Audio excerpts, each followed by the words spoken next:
Welcome everyone to another episode of our Operating with Positive Impact podcast.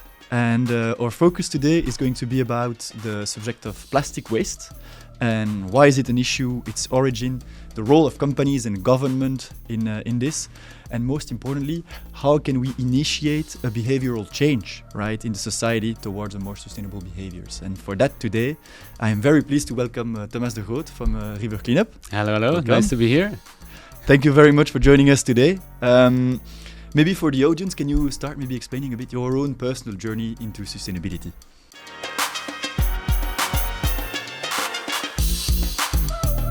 Right, so I have to say I didn't really kick off my professional life in a sustainability role or anything. I started my career in healthcare, consulting, I have to say, so process optimization, creating more time for residents or for patients in hospitals, and then investing them in better care or better services. I was really liking that job and loving it, I have to say. And then suddenly my sister challenged me for a 10 minutes cleanup, and that really changed everything. So before I would say I would never throw something on the floor, or I would not deliberately harm the planet, but I was not taking positive action for it. And that little action that changed a lot, because she was always the Greenpeace warrior and she was worried about the ozone layer and stuff, and I was doing more partying and other fun stuff, I would say. But then thanks to this 10-minute challenge, I had to pick up trash for 10 minutes. At first I resisted a little bit, and I said, why do I need to do it? I never throw anything on the floor. She said, do it. And the moment I picked up somebody else's trash, I started to see it. And that actually changed my life, because now I'm completely switched. I'm even more planet. I'm caring more about the planet, or caring more about sustainability than her. So it was quite a moment that changed a lot for me. And that's when you thought of starting River Cleanup, or when was that? So 2017 was the moment I was challenged for this 10 minutes cleanup, and because I started to see the trash all around, I had to do it 10 days in a row, and every day I had a bag full of trash. And after those 10 days, I said, this problem, I looked it up, it was so big. And that was a trigger to start taking action, not really focused on rivers. It was more cleaning up around my home or with colleagues at the office. Then we moved to Germany for my wife's job. She was there responsible for the country, and normally I had a sabbatical of 6 months, so I didn't really have to work because our house was rented, and I could do finally stuff that I always wanted to do, arrange my pictures of my kids and stuff. But then because of this 10 minutes, I was doing more and more actions, and the idea grew to do a big action along the Rhine River, which is one of the most important one in Europe. And there our goal was to have 10 cities on one day to clean the Rhine, and we had 10,000 people and 60 cities on one day. So it was, what's this? All right. And that was a bit the trigger to say, okay, the German colleagues wanted to focus on the Rhine. I said, okay, I speak 4 languages, why not see it a bit bigger? Boyan Slat from the Ocean Cleanup was 17 when he started the Ocean Cleanup. Said, okay, if he can do it at 17, why not focus on rivers? Because it's much more logic. The plastic that ends up in the ocean is coming from rivers. It's much more accessible. So that was then at 2019, 2 years later, I took the decision to start River Cleanup. Okay. And then it went a bit crazy. Just very specific questions. When you started these 10 minutes and you said I had a bag full of trash, how much was that in just 10 minutes? How much trash can you basically find out in the street, right? Yeah, it's more than you expect, because the first time you say I don't see anything, but the moment you start looking for it, you see it, and before you know, in 10 minutes a normal shopping bag is filled with plastic and cans and all kind of rubbish, and it's crazy. And it wasn't one time, it was 10 days in a row, and every day I had it. So you found it. Until now, even every cleanup we do, big or small, there's trash everywhere. The problem is huge. Okay. And speaking a bit around the problem of plastic waste in the world, can you explain us a bit the magnitude of that issue actually? Yeah. And, yeah. So what many people know or see are the images of turtles and whales stuffed with plastic or strangled with plastic. So that problem is quite clear. The latest data shows that it's 1.3 million kilograms of plastic is entering our oceans. So that's something we know. What not so many people know is that 7 times more, or 10 million kilograms of plastic, is not reaching the ocean, but is staying behind in rivers. It's sinking to the bottom of the river, or staying in nature, or is burned openly. So that's actually a problem that's much bigger, where it affects biodiversity. It causes flooding in some cases, spread of diseases, and it breaks down to microplastics. Yeah. And enters our body. So that's in a nutshell how big the problem is. And from a health point of view, how big is that issue? Do you know a bit? Yes. So more and more studies are being finalized. So the research on the impact of microplastics is very new. So. But the latest months, you have almost every week new studies claiming that they found microplastics in our brain, in breast milk, in our blood, everywhere, in placenta of unborn child. So they find the microplastics everywhere. Yeah. And we know that there are a lot of chemicals linked to plastic production. I think 10,000 different kinds of plastics, chemicals, of which we don't know the impact. But recent studies show that on mice, for example, that they see impact on infertility, cancer, and a disturbance of the hormones. So I think it's a matter of time before we know that also for humans it's not healthy. And I always compare it with passive smoking. When they found out that smoking was bad, they could say, okay, all smokers go outside and they don't harm others. With plastic, it's much more difficult, because every time you drink, every time you eat, or every time you breathe, even in this room here, there are microplastics floating around. So it's entering our bodies, and we have no idea how bad it is.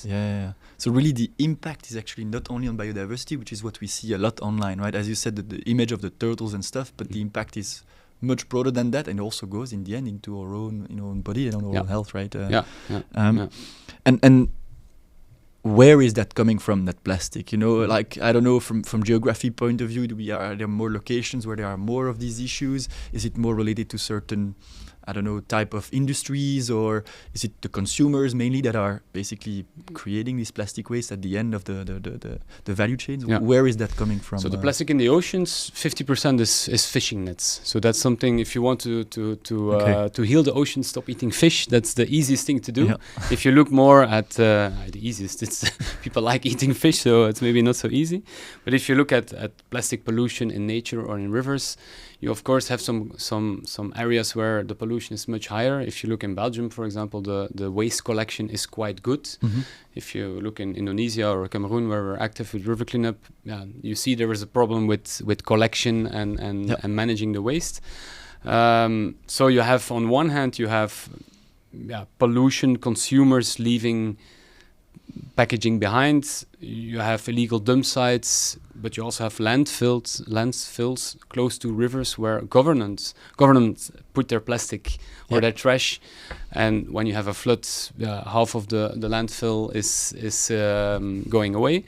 I think that's and then you have microplastics that are, on one hand, they break down from macroplastics, from the bigger pieces, but also microplastics that are deliberately added to products like face scrubs or body scrubs or toothpaste, or there's new legislation on that to avoid it, or these artificial soccer fields where you see all the plastic, the dark black. So that's then more the human-made microplastics. So that are the sources. So Asia, Africa, of course, much more responsible, if you can call it that way, for the pollution in nature. But on the same time, I have to say that even Belgium or the Netherlands, that we are shipping our plastic to those countries. All the plastics we cannot recycle, we ship it there. And I think last year, only for Indonesia, was 23 million kilograms of plastic that we export to Indonesia. And we know in Indonesia, they have no more room in their landfills. They can't even manage their own trash. So that's also a whole business or a whole traffic that is reality. So it's quite a complex problem. Quite a complex problem indeed. Very, very broad. And so, looking at that issue, you then decided to start River Cleanup, right? To bring a bit your piece to the puzzle to try to solve this challenge. Can you explain us a bit what is that about? And now, maybe just to start was actually also a nice moment in 2019. I still remember the moment that I had this little doubt. I checked the name Instagram River Cleanup. It was free, and the moment to say, okay, should I do it, yes or not? And it's a very so 1 second that your brain says, should you do it? And then you said yes. And I can recommend everybody, if you ever have this moment, please say yes, because it is the best moment in your life. For me, it was. So it started actually a lot focused on clean up, and going to schools to educate. But the big part, and that's also how people know us, it's on cleaning up. We reached nice milestones. I think in we had 100,000 people. We had 1 million kilogram, 3 million kilogram plastic that we collected. So, but then suddenly our chairman of the board asks a question. Okay, Thomas, we just reached 3 million kilograms, but what's next? I said, okay, now we go to 100 million, and then we aim we aim for the moon, a big hairy goal. But this question really triggered something and made us rethink.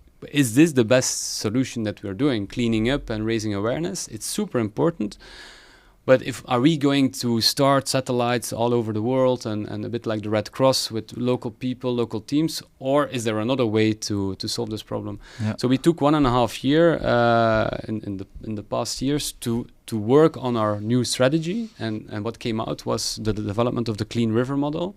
So actually that's a scalable model with a holistic approach, several pillars, where we are now testing it, and the idea is that we share it to others and that they can locally use it and make their river plastic free. And that's a huge shift, because cleaning up is absolutely not a solution. It's good because everything you take out, it will it's already not better. Harm, it's better.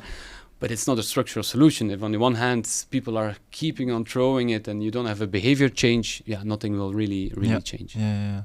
And speaking about that, I was looking online a bit at indeed your movement. There are 3 pillars, right? Empower, prevent, and accelerate. Can you explain just high level what are those 3 pillars out of this new system and framework that you've developed? Yeah, so empowering people, that's the core. If you want to solve a problem, if you want to change behavior of a person, he or she has to be aware of the problem. And how do we do that? It's by organizing cleanup actions, just like me, picking up trash. You see it, you see, wow, it's everywhere. So that's one thing. And combine it also with going to schools and teaching kids at young age, how big is the problem, where does it come from, what's the impact on animals, on people, so that they start to realize the magnitude of this problem. And when you go through schools, that's the best access way to the communities, because the kids go home, they talk to their parents, we give them little tasks that they have to do at home. So that's actually informing the community about... And then second pillar is preventing pollution, where we actively look to reduce the consumption of single-use plastics, where we deploy collection systems. So people, instead of throwing plastic in the river, they can put it in an eco bin. We teach the kids how it works. They know why. Then they get the solution. They use it, and then they tell their parents how to use it. Yeah. And the last step in prevent pollution is also cleaning up. It's one of the effective measures you can do, but like I said, it's nothing structural. Yep. And then last pillar is accelerate change, where we work on one hand with governments. We provide data and insights where does the plastic pollution originates, where in your region or in your city does it come from, what can you do, and we always come with solutions, always based on data. And last thing is also network with other organizations to not reinvent the wheel, but to combine forces and to have more impact together. So that are the 3 pillars. And before we start them, of course, we have assessment to know where to start. and we have planning and budgeting because you need a plan and a budget. Yeah. And last one is monitoring and evaluation to track all the KPIs during the implementation. So what you define a regional scope, and then from there you launch it up with the assessment, the budgeting and stuff like that. And you and how we do it now is we even made our action zone much smaller. Before it was in Indonesia, in Bandung, it was I think 500,000 people. It's way too much. Now it's 25,000 people. Okay. A small area, 3 rivers. We close it with trash barriers so nothing can come in and go out of the zone. So we know what is being polluted there. Yeah. And then we start with all the schools there, all the community, the local governments. And then, on this scale, we change. If this works, we go to 50,000. If that works, we go to 100,000 people. And that's what we're doing now. Cameroon, Belgium, Indonesia, 3 countries. 100 rivers by 2030, 1,000 rivers by 2050. So our logo is like a ripple. Yeah. We really see it like this. We start small and we make it grow and at a given moment, the momentum will be there, and we don't have to be there by ourselves, but it will grow from there on. It will grow, and then there will be others that will start and pick the movement and develop it further for others. Okay. I'd like to deep dive a bit more on the behavioral change, because I feel personally that in sustainability sometimes that's the hard part, right? Well, there is of course that triangle of who is the let's say why we are not moving towards a sustainable future, and some people say it's because the consumers needs to change, some people say it's because the companies needs to change, some others say it's because the government needs to do something, and then the 3 of them, they're always saying it's the other that needs to do something. Well, for me, indeed, there is a behavioral part, which is then the consumers, the people that needs to change, the society that needs to change towards more sustainable behaviors. Sometimes it's not easy, right? So how can we facilitate that? What is a bit your opinion around that behavioral change towards more sustainable behaviors? I fully agree with the triangle. People blame the companies blame the people, and we all say the government needs to fix it, and nothing changes. So that's why we focus on people, companies, and government, and we think they all have a role. So, of course, politicians and companies are people. So if you change the mindset of a human being, he also have a he or she has a job or works somewhere. So it's more than only the own consumption. But that's often how we start, and we believe as well, if you have a lot of people asking for change, politicians, they see it and they ride that wave and they bring the change. Often it has to do with people that are not aware of the problem, that they don't know what is the problem, and they are not aware about solutions. I always give this example. I was invited for a sustainability conference. I had to speak there, and it was the first time they organized it. And I said, okay, what are you going to serve for dinner? I don't know. So just asking the question to a caterer and say, can we have vegan or vegetarian options? We know that's a very simple thing to do. Don't eat red meat or switch to a plant-based diet. But people are not aware, or they still use the plastic bottles that have always been there. So it's often just asking the question, and the solution is often there or partially there. Yeah. But you have to think of it, to ask it, and you have to maybe sometimes push a little bit and make sure that they do it. So I'm not saying it's easy, but I think if we all start doing that more and just paying attention, okay, do I really need this paper plastic coated cup that now looks more eco, but I'm drinking it, I'm throwing it in the waste? Do I need it? No. But it of course asks a behavior change, and people are very used of comfort and that it's easy. You want something, you order it, the next day you have it. So very instant pleasure. I think that there an important role is to make them aware, to show solutions, to share solutions, and as a group to change our behavior. And how can we raise awareness, right? So at River Cleanup, the way you're doing it, if I understand well, is to make people take actions, right? And really feel and see, right? That's a bit how you believe it's the right way to raise awareness, so that really people see and feel. Is that correct? It's not, of course, if you only focus on that, you will not change the whole chain. But inviting people to take a small action. For me, the most difficult one from all the actions I did until now was to go from no cleanup to a 10 minutes cleanup. It was only a 10 minutes cleanup, but before I said, no, I don't want to do it. And so this was, starting, I think it's super important, because thanks to this 10 minutes, okay, you have the whole river cleanup movement that's there, but I also switched to vegetarian diet. I take the train to Morocco, even 40 hours. And so I do crazy stuff to reduce my footprint. Mm-hmm. Or will it be with everybody? Will it be like this? I don't know. But if you start, you also kind of enjoy the feeling of doing better and of doing stuff differently.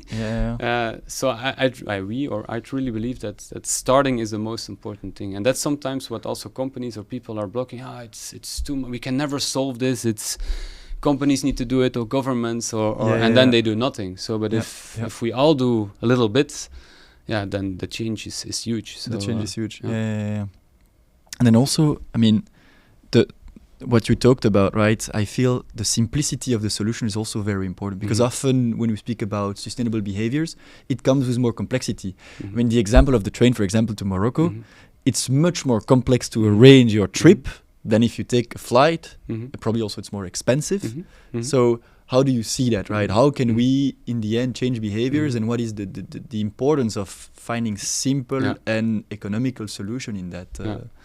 Yeah, it's true. Simplicity is key, because if it's too complex, and that's where sometimes the models or the current offerings are not correct. It's not normal that you can pay 20 or 30 euros to fly to Barcelona, and you have to pay, I don't know, 200 euro to take the train, and you're 6 times more time on the way. That's true. So I think there, it's again starts also with the demand. I personally believe if more and more people are indeed taking that decision and saying, okay, I'm not going 4 weekends in a year, but I go maybe only 1 or 2, or taking half measures, take the train and take the plane back. But there's indeed something wrong with the current way we promote certain things that are super harmful for the planet, and other things that are good but that are way too expensive. So that shift is something that is coming. I think the tanker is turning, the ship is turning, but of course it's still going in the wrong direction. But I feel like things are moving. It takes, of course, always a lot of time to really make the switch completely. And at River, how do you manage to make that small shift, of the community, that they start to do something, right? Because you said that the first 10 minutes is the hardest. How do you manage to get those 10,000s of people, right, that you're aiming in the first region to get going, right? How is that, and what are the difficulties that you face? Make it fun, make it super simple to join, make it don't be there with the finger, you have to do this. No, make it attractive. So at our cleanups, for example, it's always followed by a drink, and the drink is as important, a free drink, as the cleanup, because then people connect. There's some music playing, a DJ sometimes, and we make nice after movies. So make it fun, I would say. Small, fun, simple, and as accessible as possible for people, so they have no reason to not do it. For example, we have this river cleanup challenge where we ask people to do a 10 minutes cleanup, just like me. And if they do it, they have to challenge 3 others. It's fun, they can share it, and it only asks 10 minutes. And and then when they join, we can email them, for example, with examples what they can change in their personal life. How can you avoid single-use plastics, or very easy stuff, and not you have to go to a zero waste shop every time, and you have to. I'm not doing that. So maybe I was there 10 times in my life. It's not possible. I don't have one close by. But in my local shop, I can refill my rice and my cereals from this dispenser. So it's always making choices. And I think that's also something that blocks people. They think they have to go from nothing to perfect. And everything in between, it's not worth it. So just preach that it's also good to start and take action. And from that one action, you will influence others, and you will probably have more actions yourself as well. Taking maybe another angle as well of the issue, I mean, a lot of companies, they sometimes trying to sell more sustainable products, or but sometimes it's more costly for them to produce or whatever, or it's harder to sell, or the price is higher because, I don't know, transportation issues are more complex. You have more, like if we speak about the food, right, you have more risk of contamination and things like that. So of course you want to have a premium price in the end for those, and that's a bit the trigger for companies to go for these types of products. But what could they do so that their customers are ready in some way, or are aware of the potential of buying this product versus another, and understand maybe the difference in price? I don't know, what is a bit your point of view? It's completely other subject in another angle, but it's again a bit, I love companies that go all the way and really say we only do sustainable stuff, and there's a premium, and they are a bit niche now, but I think in a few years they're going to have a head start, a massive head start, because they already have, it's a bit like Tesla with the first battery. They always keep that advantage, so the sooner you move, the better. I'm also a big fan of just offering an alternative. So you keep the same product, maybe less sustainable. You see what you can do at minimal effort and maximum impact to make that more sustainable, but you just have an alternative.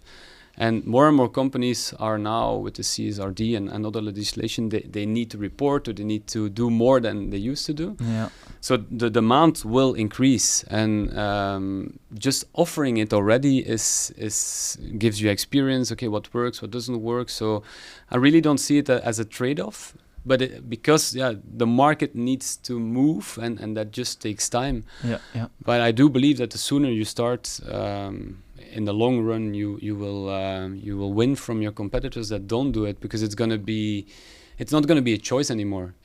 We see what happens in Malaga and in Valencia. I mean, this will be normal and happen many times a year if you check the statistics. So we will realize that we absolutely need to do something. So that's how I see it. That's how I see it. Yeah.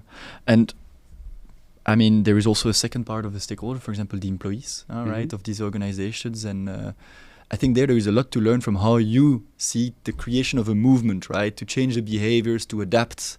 I believe there is a way that we could use that in a company, right? If you want to change a bit the behaviors within your employees, in terms of mobility, in terms of choice of, catering and other potential impact that you have, and you want to really go into more sustainable, let's say, behaviors within the company as well, because I believe that's also you change a mentality.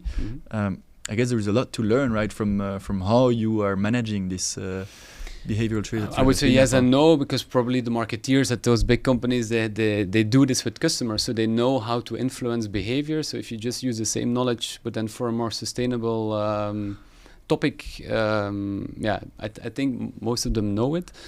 So there's for us not really a magic potion, or it just make the problem as clear as possible, and come with easy, accessible, understandable solutions, so people can understand, okay, so this is what I need to do. Make it simple, accept that it's not directly the perfection, but go step by step and make it grow. And I think that's a bit of success, and keep the tone of voice or the story, keep it positive.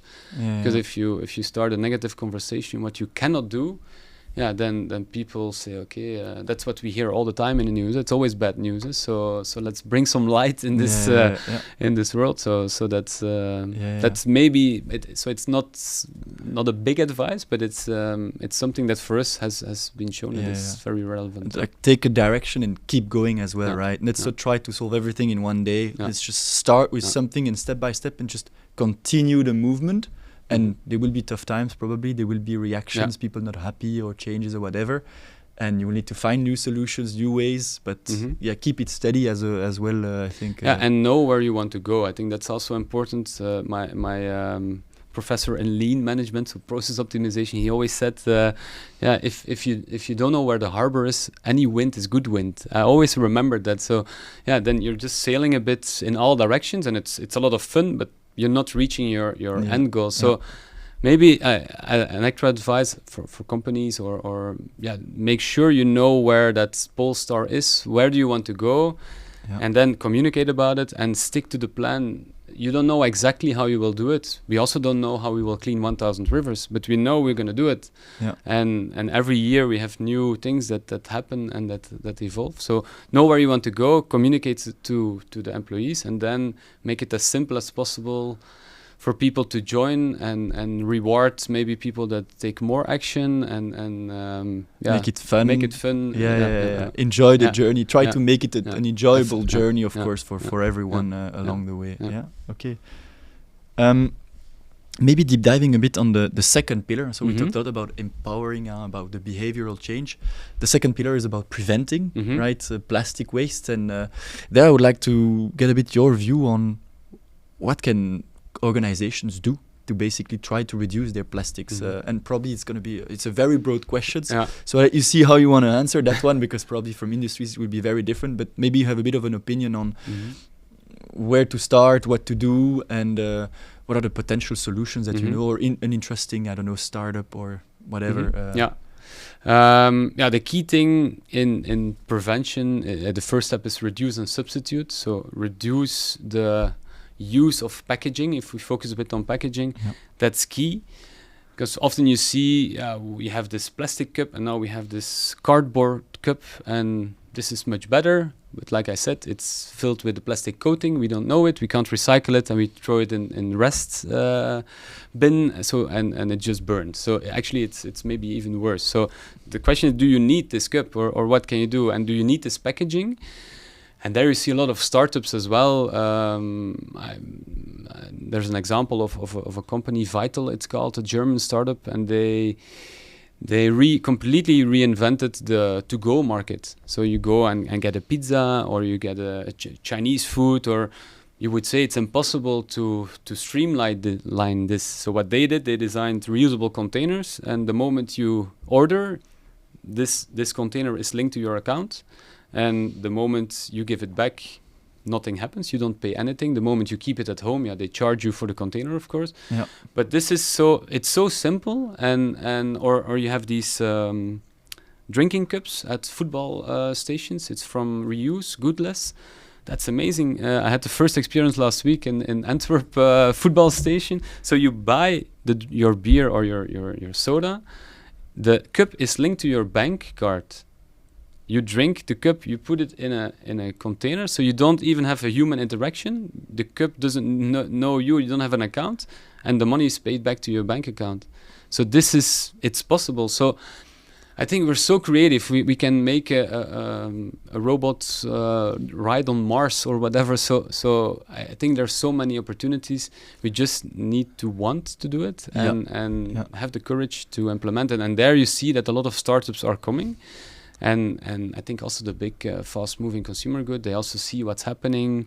You see, for example, wash strips instead of the big bottle of shampoo or washing powder. You now have just a strip with all the material in it. They send it by mail.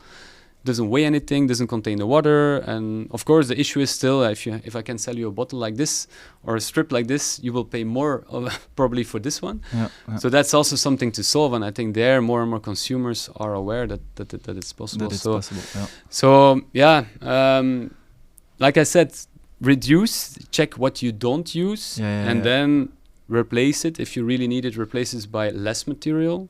Or change a material so it's better recyclable, or it's reusable, and then if you really need to use it, make sure that the collection is properly done, and be aware that 3 to 5% maybe in Belgium is ending up in nature. So we always claim we have high collection rates, but it's there. I mean, I can go with you outside here and we will fill a bag. So we'll still these find same some products that we are selling, so take your responsibility there and either clean it up yourself or support river cleanup, I don't know who, but make sure that it's out. It doesn't need to be us, but it's there, and don't say it's a consumer. I think you have a responsibility as a producer to... You cannot shift that only to the consumer. You have the gains of selling these products. The consumer has a responsibility, true, but you as well. So it's your product that's lying there. So I think it's it comes again in the end to the similar balance, right? You need a behavioral change from the consumer side, from the society, but you also need to change on the society, on the organization side, to be able to really create that change, right? And it's finding in the equation that works for your particular case, right? What do I expect as behavioral change from my customers? How can I initiate that on the one hand? And on the other, what should I change in my product, in the way I'm selling it, that fits, and what do I play as a part? And to find that new equation there, I guess, is then the critical part, right? Yeah. And the hard.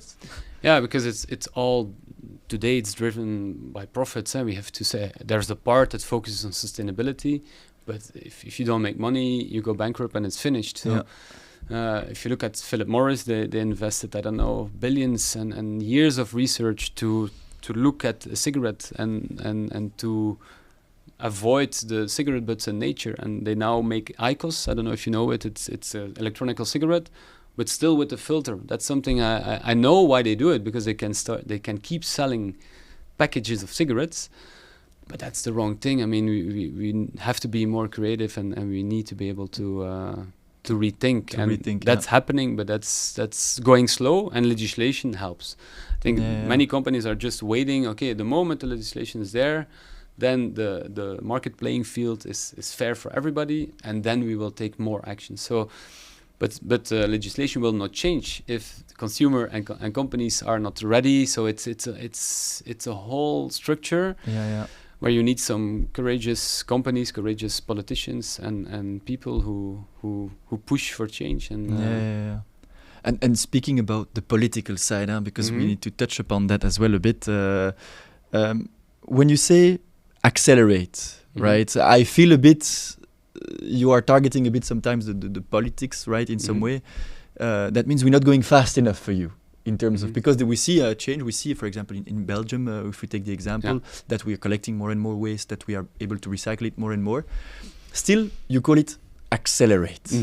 That you want to accelerate the change, right? That means you're not happy with the current speed of actions. And so what's not happy? Yeah, it's just we might be going fast. You can interpret it like you want. We just want to go even more fast. So like I said, it's also the positive thing.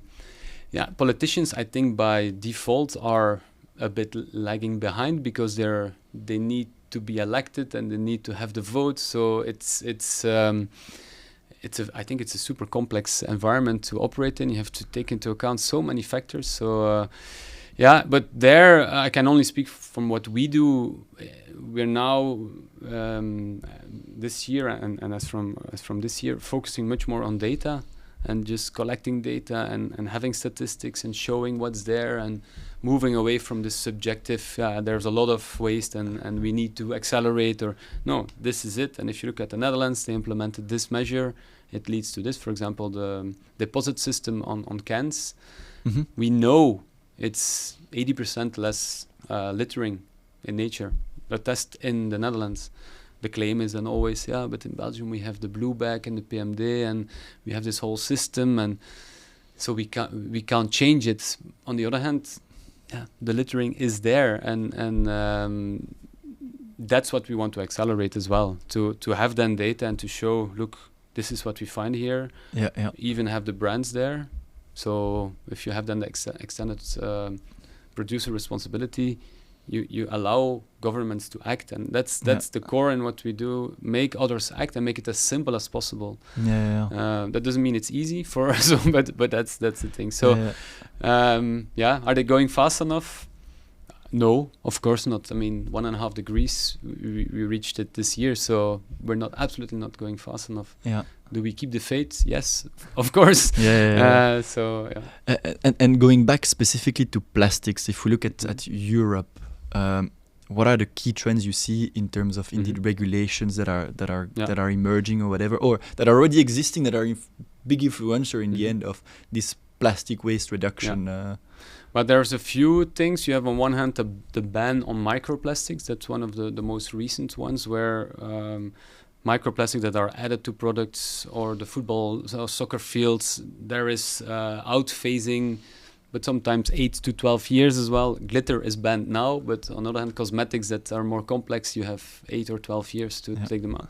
So that's one thing. You have a shift to, you have the Single-Use Plastics Directive, where companies are pushed to include more recycled materials in their products, which is going to be very good, because that means we need to collect more plastic, good quality plastic, but also have a more fair price towards the virgin plastics material, because now plastic that we take from rivers and clean, wash, and make it ready for recycling, you can absolutely not compete to a super optimized factory that produces tons and tons of virgin plastics per hour, linked to the oil price. So the consumption of oil is going down. So what do they do? Let's make more plastic from the oil then. So that's an issue. So pushing companies to use that more is very relevant. So that's something that's happening.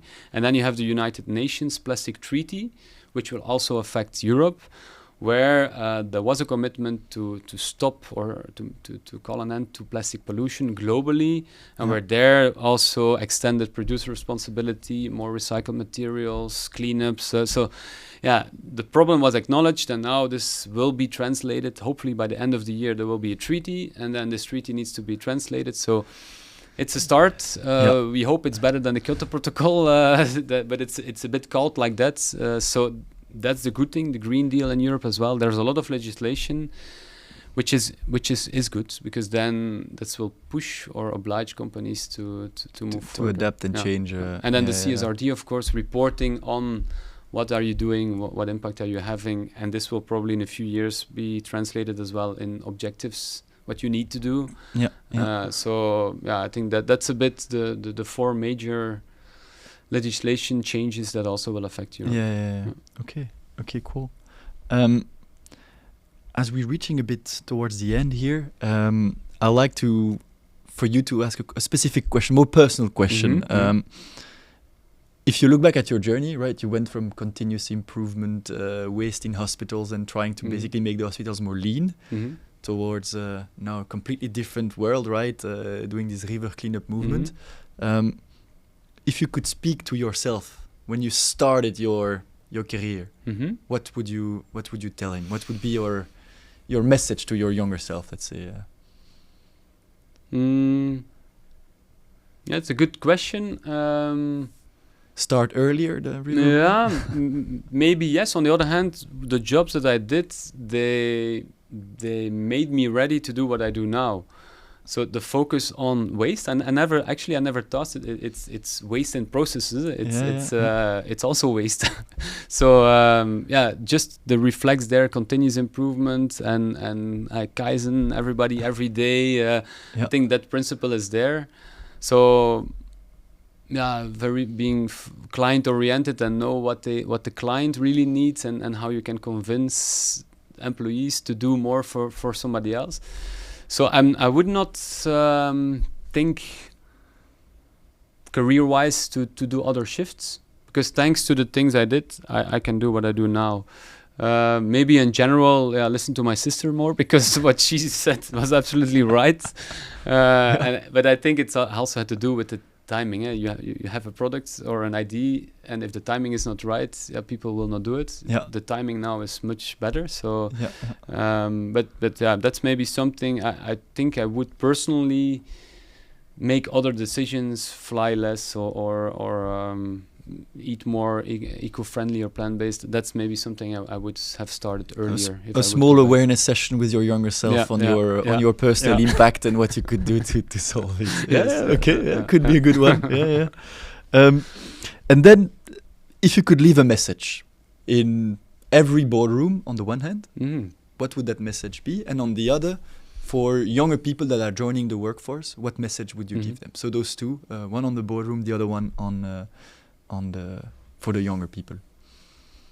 Good question. On the boardroom, I'm a bit doubting, because they probably know the issue. So I would ask there, hey guys, come on, it's not 5 before 12, it's 5 after 12. That's from now on. Define that's North Star, and let's go there. And please, invest and make your plan how you will transform your company, because if you don't do it, it's going to be the end of your company.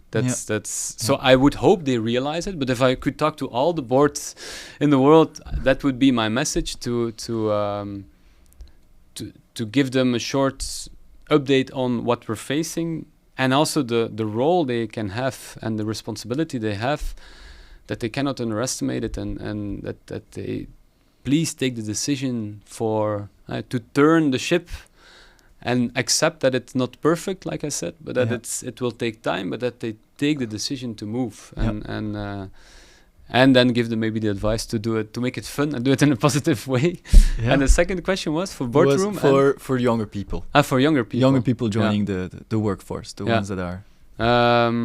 do not underestimate the power of yourself, because I feel that it's people are aware, they are confronted with the issues every day, 20 times. They see it on TikTok, on Facebook. It's always bad, it's not going well. And I feel sometimes that they are a bit, we didn't create this. It's my generation or my parents' generation who did it, so why do we have to solve it? Let's enjoy the ride and YOLO until everything is completely gone. I would say please don't do that, and get together and act upon your words as well. If you say, okay, I want to save the planet. I had a discussion with my daughter. She was criticizing her geography teacher because we cannot do anything. And I said, but what do? You also eat a burger, and you also so it's sometimes so simple. Just look at your own decisions, and it's not easy, but do it. So take the difficult roads, and it takes a few weeks or months, and then you're used to it, and then this is your new habit. So don't sit back but become an active contributor to a world where you and your children will live in. Yeah. Okay. Thank you very much for the conversation. Thank you. But I think it's good messages. I'm just going to very quickly try to wrap up a bit what we discussed, because we touched upon many things. But I think what I will definitely remember is that equation that you found at River Cleanup of changing the behaviors, at the same time working on the prevention with the organization, the people around. And then the acceleration as well with the more discussions around with the politics and stuff like that. That you try to find that equation for your specific organization, and that in the end, to make it successful, it needs to be simple, pragmatic. It needs to be something fun as well. That the road needs to be fun to go, and that's how you change behaviors. That's how you change people. Definitely, these will be the key things that I will really remember from this conversation. So thanks a lot for the discussion. Thank you. It was my pleasure. Thanks.